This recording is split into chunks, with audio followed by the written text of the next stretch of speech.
J'ai vécu en Europe, en Allemagne pendant 8 ans. Et je vais t'expliquer l'une des raisons pour lesquelles j'ai décidé de quitter de là et rentrer m'installer définitivement en Afrique. J'avais un grand frère là-bas, en Europe, très respecté, qui était là depuis plus de 20 ans carrément. Il avait un très bon succès et avait atteint un niveau social, que ce soit dans l'entreprise en tant qu'ingénieur, qui lui permettait de mener une vie très aisée. Belle maison, la femme, les enfants et tout. Mais un jour, un détail m'a inquiété. Quand tu échanges avec les enfants n'ont pour rêve que les petits métiers. Je veux être ouvrier, je veux être chauffeur de bus, bref, tous ces petits métiers-là. Et là, je me suis demandé, mais qu'est-ce qui se passe en réalité?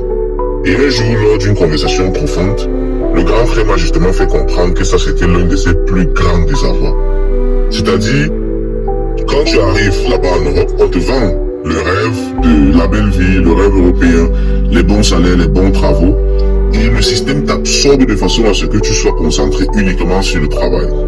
Après le travail, les études et tout, tu commences à bosser, on te paye un salaire suffisant pour survivre. C'est-à-dire, c'est un peu comme l'âne qu'on a attaché la carotte devant la tu es occupé à poursuivre la carotte. Et maintenant, de l'autre côté, on te fait miroiter qu'il faut faire les enfants parce que l'État va te payer encore pour prendre soin de tes enfants. Et là, tu commences à faire les enfants.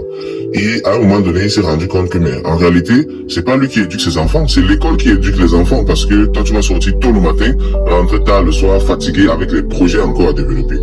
Et maintenant, c'est l'école qui a vraiment le pouvoir sur l'enfant. Et qu'est-ce que l'école met dans la tête de l'enfant? Là-bas, l'école va donc inculquer des valeurs qui ne sont même pas les tiennes aux enfants. Et les enfants vont y croire parce que ces gars ont des méthodes super sophistiquées pour convaincre les enfants. Dès le bas âge, on apprend aux enfants à dire non aux parents, on apprend aux enfants à appeler la police, on apprend aux enfants à faire des choses tellement bizarres. Et le pire, c'est que toi, en tant que parent, tu ne peux rien faire contre ça parce que si tu fais quelque chose, tu tapes peut-être l'enfant, tu le grondes, il appelle le social, on peut venir t'arracher l'enfant. On a eu des grands frères là-bas qui ont perdu comme ça la garde de leurs enfants et c'est vraiment triste.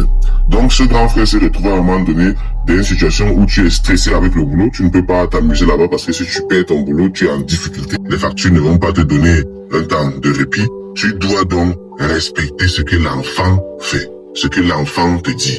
Et malgré les efforts que tu fais à la maison pour essayer de cadrer l'enfant, il suit seulement ce qu'on dit à l'école. Et plus l'enfant grandit, plus tu as l'impression, tu te rends carrément compte que les enfants des immigrés, les enfants des expatriés, des Africains par exemple, on va essayer de les guider vers les petits métiers.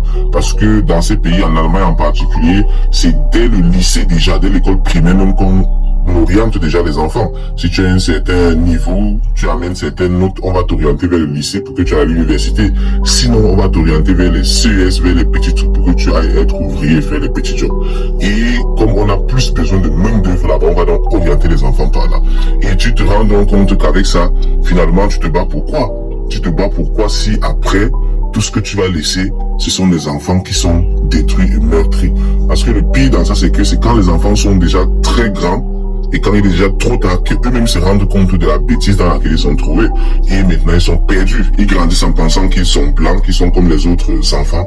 Mais ce n'est que trop tard qu'ils se rendent compte que non, en réalité, ils sont un restaurant africain. Mais il est désormais trop tard pour rattraper le tir. Et ça, c'est très triste.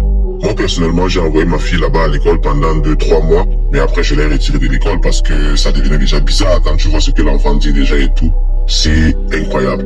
Donc ça, c'est l'une des raisons pour lesquelles j'ai été motivé à faire le déplacement de là pour l'Afrique. La raison principale, bien entendu, ça reste mes rêves, mes convictions, mon cœur, mon esprit, qui étaient tous en Afrique depuis longtemps. En partant en Europe, je savais déjà que je devais retourner. Et aujourd'hui, je suis fier d'avoir fait ce retour. Claire, ce n'est pas facile. Rien n'est facile en réalité. Tu dois choisir ta souffrance. Et pour moi, c'est la plus belle chose que quelqu'un puisse faire.